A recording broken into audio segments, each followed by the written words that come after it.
না খাও, জিও, পিও, eat, drink, be merry, and then forget everything. Kupushiyale Jivan. Hawks and dog civilization. But maybe policy. My coat pant. অসম্ভব কিছু না, আমি দেখছি এরকম বিদেশে। আমাদের ডাক্তার খুঁজি, আমার মাথার ব্যথা, আমাকে একজন বড় অফিসার বলেছে, মানে আমার মাইগ্রেন্ট আছে। আপনি কার রান্না খান? কেন? আমার স্ত্রী রান্না করে। আপনার ভক্ত? কি বলবো মহারাজ, ও হরিনাম করে না, নিরামিষ খায়। নিরামিষ আর প্রসাদ এক না। নিরামিষ খেয়ে কেউ খুঁজছে কী করে বেশি করে ইন্দ্রিয় মৈথুন সুখ করবে, তাই যার শক্তি বেশি, একটু বলছি একটু অপ্রিয় সত্য, সে কী করে, বাঁদর খুব শক্তি, একদিনে 25টা বাদ্রির সঙ্গে সঙ্গ করছে, কত শক্তি। এদিকে এসে চৈতন্য মহাপ্রভু এটা বলেছে, রঘুনাথ দাস গোস্বামী, মর্কট বৈরাগ্য না করো, লোক দেখাইয়া দেশ পরে বলো না আমি এই। তাই কোনো মহাপুরুষ সারা পৃথিবীতে হরিনাম প্রচার করছে, সবাই এসব এক্সল্টেড, এইসব সম্মানীয় পদ কেন চাইছে? তখন কেউ বলো প্রভুপাদ, কেউ তাকে কিছু করতে পারবে না, তার মাথার উপরে কেউ নেই। ও আচ্ছা, দাও তোমাকে এই দিলাম, তোমার পোশাক দেখে সকলে তোমার কথায় সম্মানের সঙ্গে তোমাকে গ্রহণ করবে, শুনবে।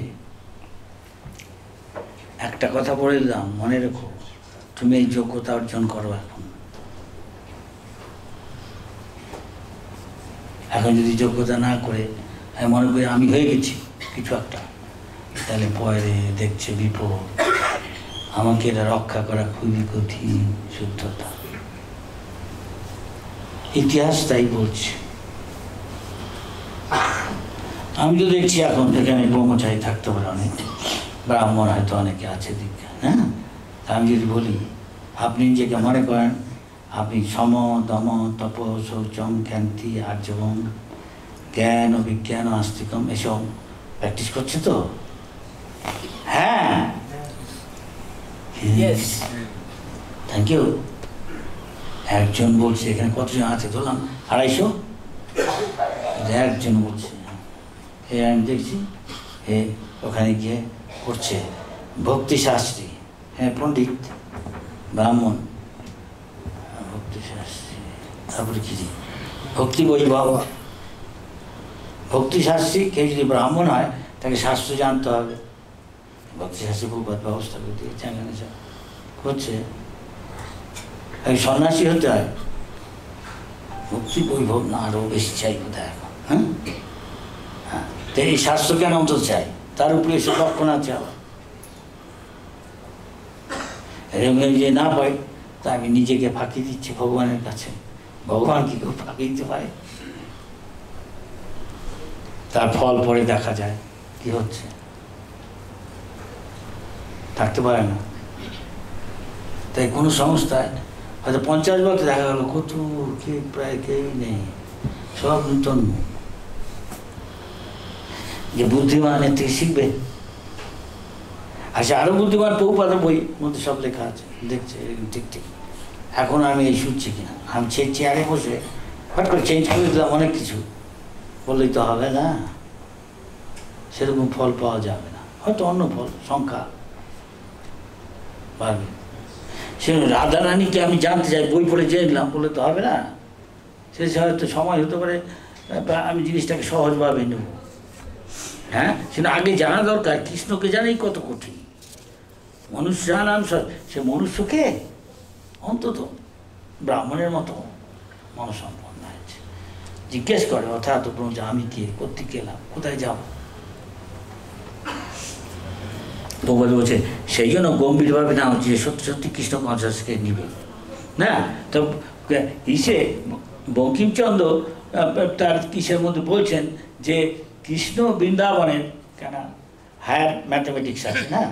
আমি স্কুলে যা পড়ছি সেটা কলেজে গিয়ে পড়ো না, অনেক কিছু আছে কলেজে যা পড়ছে, আমার ইমেল হচ্ছে গিয়ে আরও উচ্চতর।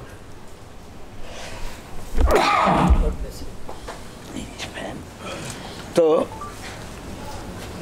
বঙ্কিমচন্দ্র বলল যে বৃন্দাবনের কৃষ্ণ এক ব্যক্তি, আবার মথুরার কৃষ্ণ আরেক ব্যক্তি ভিন্ন, আর দ্বারকার কৃষ্ণ আরেক ব্যক্তি।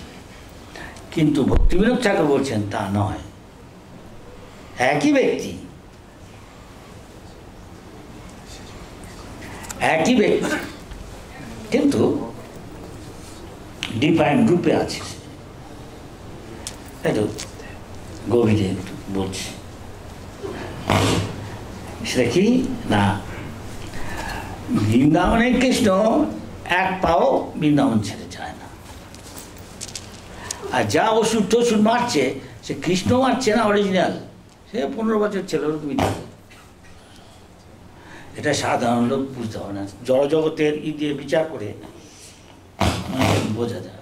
এগুলো হরিভজন করতে হবে, বুঝবে যে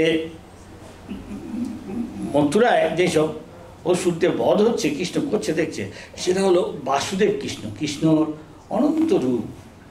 ব্রহ্মা যখন কৃষ্ণ তত্ত্ব বুঝলেন, ভগবত ধাম বুঝলেন, অনুভব করলেন, তখন তিনি বলছেন অদ্বৈতম অচ্যুতম অনাদি অনন্ত রূপম। ভগবানের অনন্ত রূপ, শঙ্খচক্র গদাবদ্ধ, এর অনেক বিশ্লেষণ আছে। শঙ্খচক্রটা কীভাবে, শঙ্খ চক্র গদাবদ্ধ, এদিকে শঙ্খ এদিকে চক্র, গদা এদিকে পদ্ম, এদিকে গদা এদিকে পদ্ম, এরকম করে পারমুটেশন কম্বিনেশন, যারা ম্যাথামেটিক্স জানে। কৃষ্ণের অবতার আছে অনেক। কৃষ্ণ এক্সপ্যান্ড করছেন, একটা দ্বীপ আরেকটা দ্বীপ জ্বালায় যেরকম, কিন্তু সমান তার আলোক শক্তি আলোকিত করা। একটা ক্যান্ডেল থেকে একটা ক্যান্ডেল বানানো, তারই কিন্তু অংশ, মূলটা হচ্ছে কৃষ্ণ। তারপরে বলরাম, তারপরে তার থেকে সংকর্ষণ। তত্ত্ব বিচার করছি, তত্ত্ব না জেনে তত্ত্ব তো কৃষ্ণকে জানা যাবে না। কৃষ্ণ বলছেন আমাকে কেউ জানতে পারে, বলছে না কর্মী জ্ঞানী যোগী, সে ব্রহ্মজ্ঞান হতে পারে, অনুভব করতে পারে, পরমাত্মা জ্ঞান ভগবান না। ভগবান একমাত্র ভক্তা মাম অভিজানাতি, ভক্তির দ্বারা হবে। যাবান যস্য তত্ত্বত, তত্ত্ব তো জানতে হবে, ফ্যাকচুয়াল, এইটা হলো তত্ত্ব। চৈতন্য মহাপ্রভু বলছেন কৃষ্ণ লীলা সবসময় চলেছে, একটা প্রকট একটা অপ্রকট। কৃষ্ণ যে ছিল এসেছিলেন সেটা হলো প্রকট লীলা, এখন হচ্ছে কৃষ্ণ অপ্রকট। যেমন সূর্যটা সবসময় আকাশে আছে, এখন এখানে কখন সন্ধ্যা হয়েছে না, সূর্যটা ডুবে গেছে, তা প্রথমে যখন সকালবেলা উঠছে ধরলাম এটা তার জন্ম, তা ওটা হলো তা হয়ে গেল শেষ, আবার আসছে। কিন্তু এতক্ষণ অন্য জায়গায় আছে, এখন যেখানে সেটা এইরকম কৃষ্ণের একটা লীলা এখন হচ্ছে, তার পরের লীলাটা আরেক জায়গায় হচ্ছে, তার পিছের লীলাটা আবার যেখানে এখনো বাকি আছে কেউ জায়গায় কোথাও হতে। এই ব্রহ্মাণ্ডে কৃষ্ণের জন্ম দেখাচ্ছে, আরেক জায়গায় অন্য জায়গায় আবার একটা অন্য ব্রহ্মাণ্ডে কৃষ্ণের জন্ম হচ্ছে। এরকম চলছে। এরকম অসংখ্য ব্রহ্মাণ্ড আছে, একটা বস্তার মধ্যে যতক্ষণ সর্ষে দানা আছে সেরকম এত ব্রহ্মাণ্ড, তারা কল্পনাই করতে পারে না। তো সাধারণ লোক কী জানবে এসব? বলতে এ তো জানা আছে। বহুবার যখন আমেরিকায় যান, তাকে কেউ বলেন একটা ইউনিভার্সিটির ছেলে ইন্ডিয়ান, বলে মহারাজ বার্কলে ইউনিভার্সিটি, মহারাজ আপনি যদি ইন্ডিয়ার দরকার এখন টেকনোলজি, কিছু হরে কৃষ্ণ সবাই জানে, এ করে কী হবে, নিজে কিছু জানে না। তখন ওনাকে বহুবার বলেন আচ্ছা আপনি কিসের জন্য এখানে এসছেন? এদেশে এসছেন ওদের থেকে কিছু ভিক্ষা করতে এসছেন, ওর থেকে শিক্ষা করতে। শিক্ষা করে তবে কী করবেন? চাকরি। চাকরি না করলে কাছে কোনো দাবি নেই এই শিক্ষা। এই চাকরি পাবেন স্বাভাবিক, টাকা পাবেন, টাকা পেলেই তারপরে কোশ্চেন আসবে কী করে আমি ভোগ করবো। আমি একটা গৃহস্থ জীবনে বস করি, আমি একটা জীবন সঙ্গী দরকার, সেখানে একটা ঘর দরকার, তারপরে গাড়ি বাড়ি এসব হয়। তা আপনি এখানে এসছেন ভিক্ষার মনে হচ্ছে, আর আমি এখানে এসেছি ওই থেকে কিছু নিতে এসছেন আপনি, আমি ওখানে এদের কিছু দিতে এসেছি, যাতে আমাদের সম্মান গৌরব বাড়বে, ইস্কন ভারত কিছু একটা দিতে পারে। আমরা কিছু দিতে পারি, নন্তদের কাছে ভিক্ষা করতে যাই, তো কোনটা বড়? চুপ করে ও হয়েছে খালি করতাল বাজানোটাই কীর্তন, ঢোলক বাজানো, তা না। অনেক তত্ত্ব আছে, পৃথিবীর বড় বড় ইউনিভার্সিটি প্রভুপাদের বই পড়ছেন, অনেক জায়গায় টেক্সট বুক পর্যন্ত আছে, আপনারা জানেন। তো বঙ্কিমচন্দ্র বলেছে কিসের কৃষ্ণ যেখানে রাজার করে শাসন করে, হ্যাঁ, দ্বারকেশ্বর, সেখানে তাকে সম্ভ্রম ভয়মিষ্ঠ দৃষ্টিতে দেখে।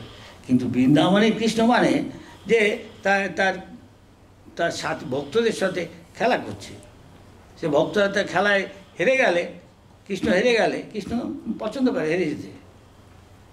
তাদের একটা বলরামের পার্টি, তার পার্টি একসঙ্গে খেলা করছে, হেরে গেল, তবে তাদের কাঁধে চড়াতে হবে, ঘুরাতে হবে। এসব আছে আমাদের দেশে এখনো ট্র্যাডিশন। অ্যান্ড কৃষ্ণ সেটা পছন্দ, কৃষ্ণ চায় না সবসময় রাজা হয়ে আমি থাকি, আমাকে সম্মান করে, এক ঘেয়ে পছন্দ করে না। কৃষ্ণ পছন্দ করে তার সাথে খেলতে, এরকম করতে হবে। বলে তুই কি নন্দ মহারাজের ছেলে, তুই আমাদের সাথে হেরে গেছিস, আমাদের কাঁধে তুলে এখন ঘোরা। হ্যাঁ, আমি রাজার ছেলে, আমি তো ঘুরাবো না, ওর সাথে আড়ি।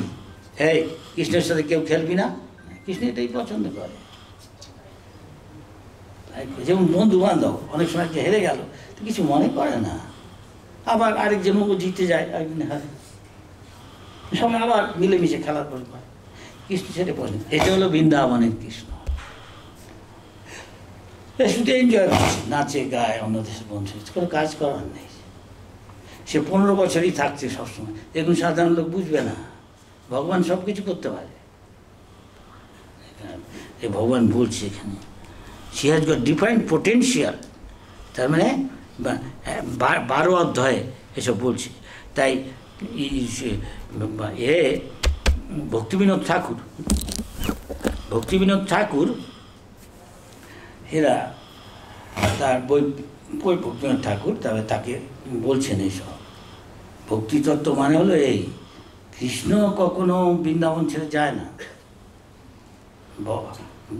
এটা মেটেরিয়াল প্ল্যাটফর্ম না, স্পিরিচুয়াল প্ল্যাটফর্ম। মানে আপনাকে শতগুণে আসতে হবে, অন্তত শতগুণ না আসা পর্যন্ত এসব অনুভব করা অসম্ভব। সুতরাং প্রফেসরের পক্ষেও বোঝা সম্ভব না। কিন্তু ভক্ত সে কোনো লেখাপড়া যায় না, সে জানতে পারে, কেন শতগুণে প্রকাশ হয়। ভগবান বলছেন তেষাম সত্যযুক্তানাম ভজতাম প্রীতিপূর্বকম, এর জন্য ভাষা জানার দরকার নেই।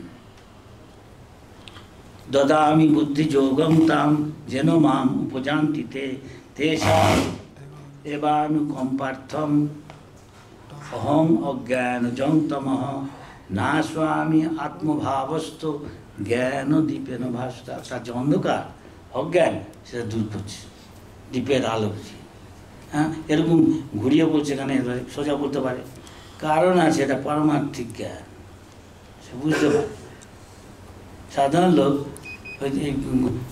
কেতাবি বিদ্যা দিয়ে ভগবানকে জানতে পারে। সেই জন্য প্রভুপাদ বললেন, প্রফেসর কী বলে আমরা তাদের বার্তা দিই, সে বুঝতে পারবে না কী করে চৈতন্য মহাপ্রভু পুরীতে আছেন, তার মা তাকে মা প্রত্যেক মা জানে ছেলে কী খেতে ভালোবাসে, সেসব রান্না টান্না করে ভগবানকে ভোগ দিয়েছে। তারপরে আছে বসে বসে ভাবছে, আরে নিমাইটা যদি আসতো এসে খেত। তো প্রত্যেক মা ছেলেকে খাইয়ে আনন্দ, ছেলে খাচ্ছে, খেয়ে মা রান্না করে খেতে ভালো লাগে, মায়ের রান্না খেতে, হয়তো অন্যের রান্না আছে, এখানে স্নেহ প্রীতি মিশে আছে। এটা অনুভবের সূক্ষ্ম জিনিস, এবং সেটা বুঝতে পারে। ভগবান সে ভক্তি সেরকম তিনি আদান প্রদান বিনিময় করেন। দদাতি প্রতিকিন্নাতি ভুংতে ভোজয়তে গুজ্জ মাক্ষতি পিচ্ছ, তিনি বুঝতে পারেন। হ্যাঁ, আমার থেকেই ভগবান বলছেন সর্বস্ব চাহম সিঁড়ি সন্নিবিষ্ট, সকলের হৃদয় থেকে সিঁড়ি সন্নিবিষ্ট। আমি তাকে মনে করিয়ে দিই, আমি তাকে জ্ঞান দিই, আমি আবার তাকে ভুলিয়ে দিই।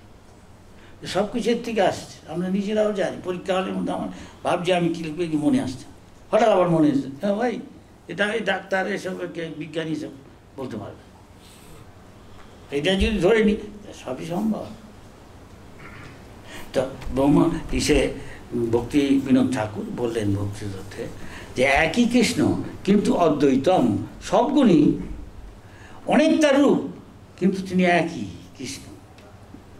যা কিছু দেখছি বড় ভক্তের, শুদ্ধ ভক্তের হিসেবে কৃষ্ণ ছাড়া কিছু নেই, হয়তো তার শক্তির রূপে রয়েছে। এগুলো অনেক বেশি, আমি বেশি বলবো না, অল্প অল্প বলছি। তো এটা জানতেই দেখছি বহু নাম জন্ম নাম ঋষভদেব বলে দিচ্ছেন যে রাত দিন খাটছে, কি করে খাবো, কী করে ঘুমাবো ভালো করে। ওই যে বললাম একজন, সে বাঁদরের যৌন অঙ্গ নিয়ে আসছে কিনে টাকা দিয়ে যার থেকে, সেটা ফিট করে তার বডিতে, যেন সে আরও ভোগ করতে পারে। বুঝে কোন স্তরে আমরা যাচ্ছি। আর আমি ভগবানকে, রাধারানীকে জানতে চাই। তুই কৃষ্ণকে আগে জান, তোর যোগ্যতা কতটা, তুই আগে নিজেকে জান। আমি কি, আমি এই দেহটা নই, দেহ ভোগের মধ্যে আছিস, তাহলে কি বলছিস আমি এই দেহ নই, আমি বাঙালি না, আমি আমেরিকান, আমি নারী না, আমি পুরুষ না, আমি ব্রাহ্মণ সন্ন্যাস, এসব কিছুই না। আমি ভগবানের শ্রেষ্ঠ ভক্ত কবিদের দাসে দাসের দাস। চৈতন্য মহাপ্রভু বলছে না, হ্যাঁ, আরাধ্য ভগবান বুঝে সত্য ধাম বৃন্দাম, হ্যাঁ, ব্রজবধূ অজ্ঞে না। একটু একটু বলছি, বইয়ের মধ্যে সব আছে, তাই সঙ্গে বলে দাঁড়াচ্ছে। যারা এই স্তরে আছে, ভগবান ঋষভদেব বলছেন তপোদিব্যম, সত্যিকারের যে মানুষ সে জানে যে মনুষ্য জীবনটা তপস্যার জীবন জন্য না, খালি আহার নিদ্রা আত্মরক্ষাময় দেন, অ্যাডভান্সমেন্ট, কোট প্যান্ট, বড় রাস্তা, বড় বাড়ি গাড়ি, শেষে মরে গিয়ে যেরকম চিত্তবৃত্তি, ইফ ইউ লিভ এ কুকুর শুয়ার এর মতো জীবনযাপন করলে পরের জীবনে সেরকম শরীর পাওয়া যায়। কোথার থেকে কুকুর শুয়ার এসব গুলি আসছে, এত রকম জীব, এ সায়েন্টিস্টের বাপের সাধ্য নেই উত্তর। কৃষ্ণ যদিও বা বলে